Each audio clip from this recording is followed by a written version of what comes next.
What's up? Friday, October 25th. It's not Halloween yet, but around here at our office, today's the day you dress up. So I dressed up like, I don't know if you can see it, but I dressed up like Kyle. Today we're going to talk about Scout releasing their vehicles and a little bit of an EV roundup. Hey, It's time. Gotta do that every once in a while for the people. There's just so much. Everybody loves to talk about it. You know, we try and not overwhelm you, but it happens every once. I know. It's been a heck of a week. I don't know. It feels like this week has been, I don't know, longer or shorter. I don't know either. I don't know what it feels like, but I woke up this morning really tired. I was like, tired but energetic. If that you know makes what sense. this week feels like to me? It feels like it should be the last week of October, but it's like a whole nother That week is next week. Yeah, that definitely has something to do with it. What the Like end I of feel like October's we're what, tripping into Thursday? November, but you got a whole week of October still left in this. That thing. is. I don't know thing. why.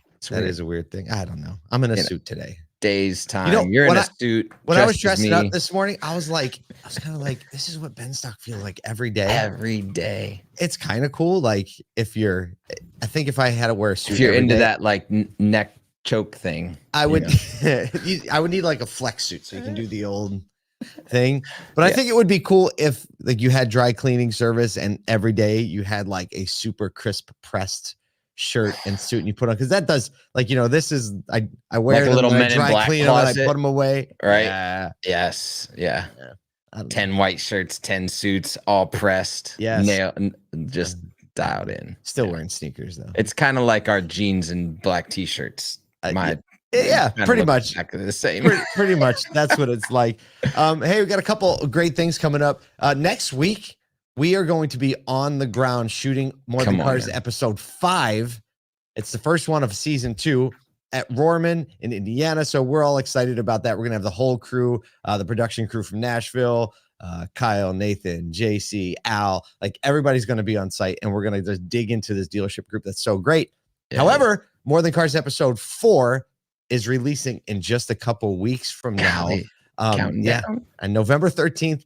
Circle the date on your calendar now. We're going to do the live stream premiere at 1 p.m. We'll give you some more information on how to connect with that and make sure you get on it soon. But that's going to be going on, as well as we just did an amazing webinar just a couple days ago. Oh my and you just all the good things, and you can still see it. We're with them all from Full Throttle talking about free TV. It was a thing. Like, we're on a webinar when you and I are like, I never thought of that. Just kind of mind blown. Just that always makes for a great webinar. It's great. Yep.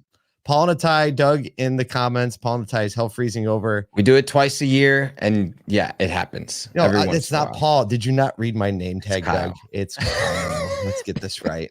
This is Kyle and Atai. Okay, let's get into some news. Do a little bit of an EV roundup because there's a lot of EV news going around we haven't covered. But the kind of the biggest news in the EV world yesterday, after almost 2 years of being tight-lipped and all the anticipation, Scout Motors, the spinoff from VW, has unveiled its direct consumer approach for the Terra pickup and the Traveler SUV, bypassing the traditional dealer network and sparking some strong reactions from U.S. auto dealers. So basically, both the pickup and the SUV were production-ready concepts, or like, this is what we're making, and they're looking to be rugged, repairability, feature an optional extended EV system that has like a generator, very similar to like the Ram Charger, where it gets up to 500 miles of range. So sales, this was the big question. What are they going to do? Direct consumer or dealer? They're going to skip the dealers instead, going direct with a $100 refundable deposit. Dealers are obviously not happy over the lack of communication, and the potential legal issues are going to start piling up. John Devlin, we know him. We love him. We know that guy. The Pennsylvania Automotive Association warns of the challenges facing Scout in nearly every state, saying Scout can't expect dealers to sit by quietly. This is going to face serious pushback. My counterparts around the country are not just going to roll over. Yeah, this is an interesting one because, like, from just a consumer perspective, I'm sure a lot of consumers are excited about trying to interact with this brand from a direct to consumer approach. Just cool brand. The reality of it. It's a cool brand. I've had multiple conversations with association presidents, with with the president of NADA, right? Like, I don't even want to say his name because, like, I feel like I'm about to say something that's going to get him in trouble. But the number of times that they have reached out to Scout and tried to like come to a conclusion, and dealers want to sell these cars, right? Like, it's not like dealers are anxious to be a part of this network, yet they're going to get cut out. So I think if I was the dealers and the dealer associations and around the country, like, what I would be prepping right now in the background is like the case for why value prop. Yeah. Experience is better, right? The experience for Scout as an OEM, the consumer, right? Like, how we can actually tie together the open loop and not just like fight it from a we deserve this as a franchise. Yeah, right? that's a really smart perspective, because that rarely wins.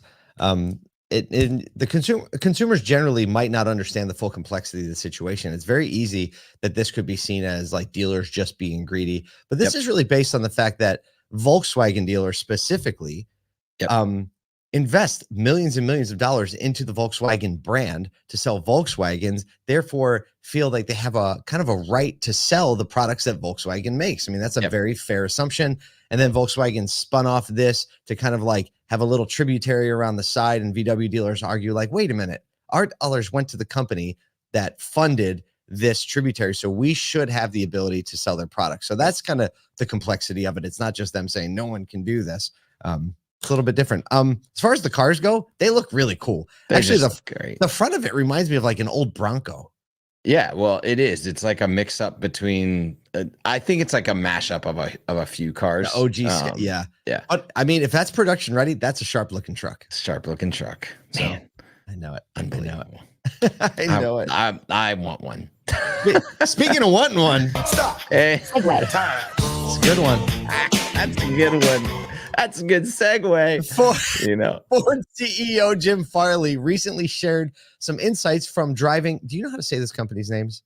Xiaomi's Chinese manufacturer SU7 sedan around Chicago, highlighting how far American automakers are lagging behind China's highly integrated tech automotive ecosystem, which is increasingly driven by consumer tech giants like Xiaomi. Is it Xiaomi? Xiaomi?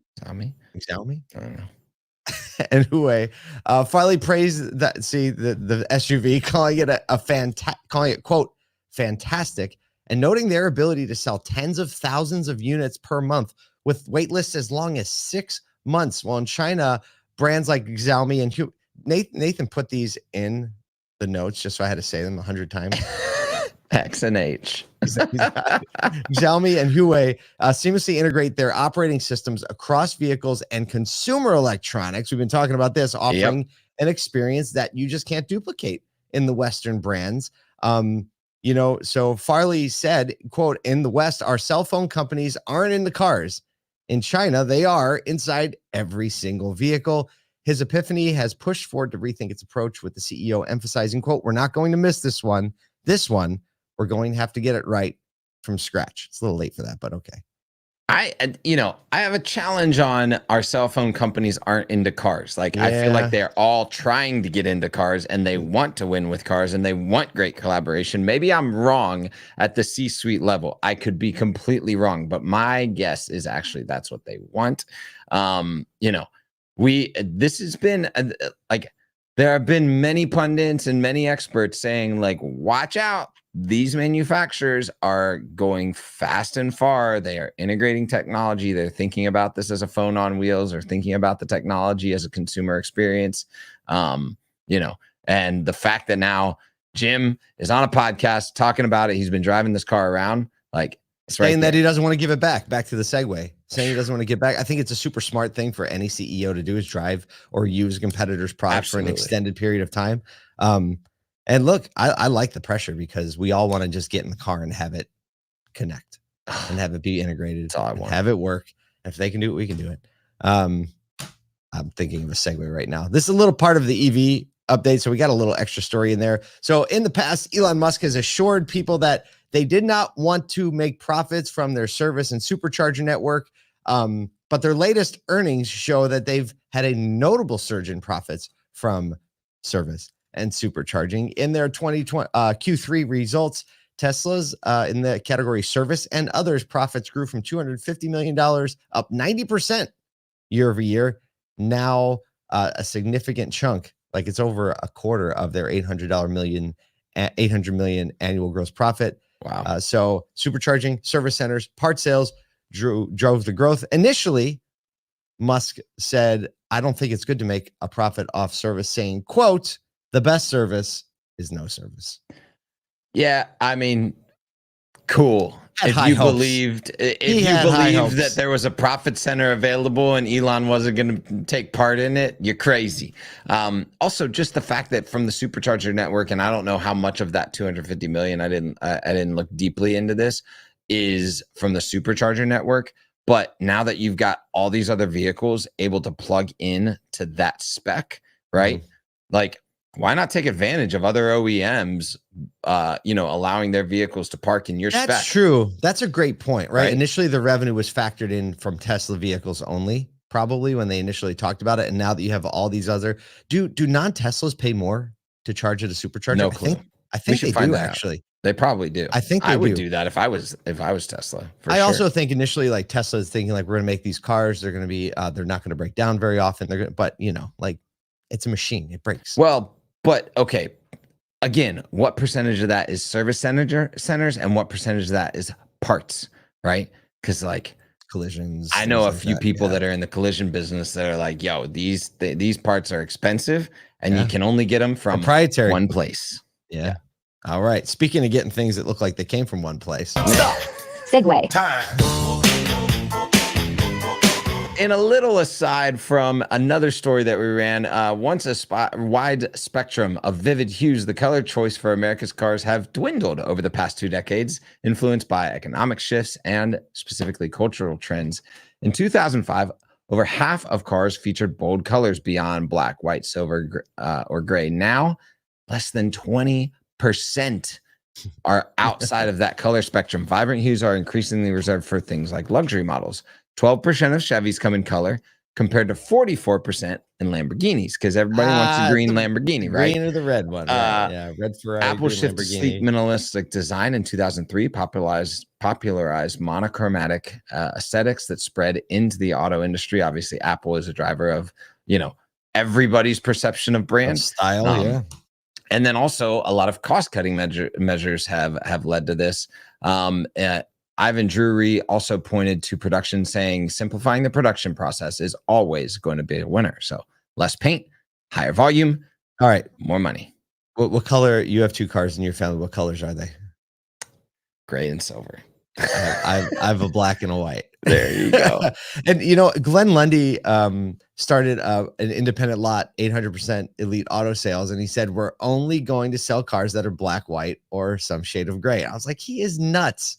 I'm like, that's crazy. And after he did that, I just started paying attention, and I'm on the highway, and I'm like, oh, there's a blue one. You look at this, 80% of consumers you're meeting right there. Let's talk about the best result of all of this. The best outcome possible is that there are fewer tan cars on the road. Amen. There is nothing worse than a tan car.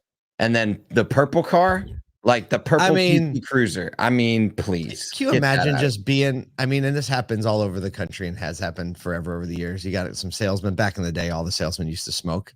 They don't as much anymore. But I just have this, like 12 salespeople outside and they're just smoking, right? And then the truck pulls up and there's a purple one on there. And they're like, well, guess someone's got to sell it. That's sale proof.